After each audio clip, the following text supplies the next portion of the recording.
Artificial intelligence പരിശീലനം December അവസാനത്തോടുകൂടി മുഴുവൻ അധ്യാപകർക്ക് നൽകുന്നതിനാണ് പൊതുവിദ്യാഭ്യാസ വകുപ്പ് തീരുമാനിച്ചത്. തീർച്ചയായും കേരളത്തിൻ്റെ മറ്റൊരു മാതൃക തന്നെയാണ് ഇതിലൂടെ കാണുന്നത്.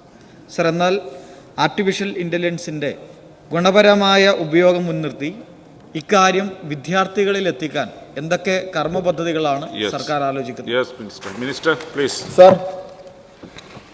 സർ, ഒന്നാം പിണറായി സർക്കാർ കാലത്ത് തന്നെ സാങ്കേതിക വിദ്യ സൗഹൃദ ക്ലാസ് മുറികൾ നിർമ്മിക്കുന്നതിന് വേണ്ടിയുള്ള വിപുലമായ പദ്ധതികളാണ് ആവിഷ്കരിച്ച് നടപ്പിലാക്കിയിട്ടുള്ളത്. 45,000 ക്ലാസ് മുറികൾ സാങ്കേതിക വിദ്യ സൗഹൃദമാക്കി. സർ, അധ്യാപകർക്ക് മുഴുവൻ പരിശീലനവും പല ഘട്ടങ്ങളിലായി നൽകിക്കഴിഞ്ഞു. സർ, നിരന്തരം മാറിക്കൊണ്ടിരിക്കുന്ന ടെക്നോളജിയെ ക്ലാസ് മുറിക്കുള്ളിൽ വേണ്ട വിധത്തിൽ ഉപയോഗപ്പെടുത്താതെ ഇനി നമുക്ക് മുന്നോട്ട് പോകാൻ കഴിയില്ല. സർ, ജീവിതത്തിൻ്റെ നാനാ തുറകളിൽ ഇന്ന് നിർമ്മിത ബുദ്ധി ആർട്ടിഫിഷ്യൽ ഇൻ്റലിജൻസ് പ്രവർത്തിച്ചുകൊണ്ടിരിക്കുന്ന ഒരു കാലഘട്ടമാണ്. ഈ സാധ്യതയെ വിദ്യാഭ്യാസ മേഖലയിൽ ഉപയോഗിക്കുക എന്ന പ്രധാനപ്പെട്ട കാര്യമാണ് സംസ്ഥാന സർക്കാർ ഇപ്പോൾ നിർവഹിച്ചുകൊണ്ട് ഇരിക്കുന്നത്. സർ, വിദ്യാഭ്യാസ മേഖലയിൽ അവധിക്കാലത്ത് ആരംഭിച്ച ആർട്ടിഫിഷ്യൽ ഇൻ്റലിജൻസ് പരിശീലന പരിപാടി ഇതിൻ്റെ തുടക്കമാണ്. ഈ വർഷം കഴിയുന്നതോടുകൂടി മുഴുവൻ അധ്യാപകർക്കും സാർ ഈ പരിശീലനം നൽകുവാൻ കഴിയുമെന്നാണ് പ്രതീക്ഷിക്കുന്നത്.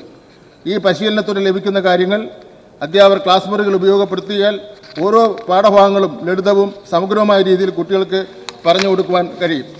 സാർ, ഓരോ വിഷയത്തിലും എങ്ങനെ ഈ ടെക്നോളജിയെ ഉപയോഗപ്പെടുത്താമെന്ന കാര്യം കൂടുതൽ ആഴത്തിൽ മനസ്സിലാക്കി ഭാവി പരിപാടികൾ പൊതുവിദ്യാഭ്യാസ വകുപ്പ് ആസൂത്രണം ചെയ്യും.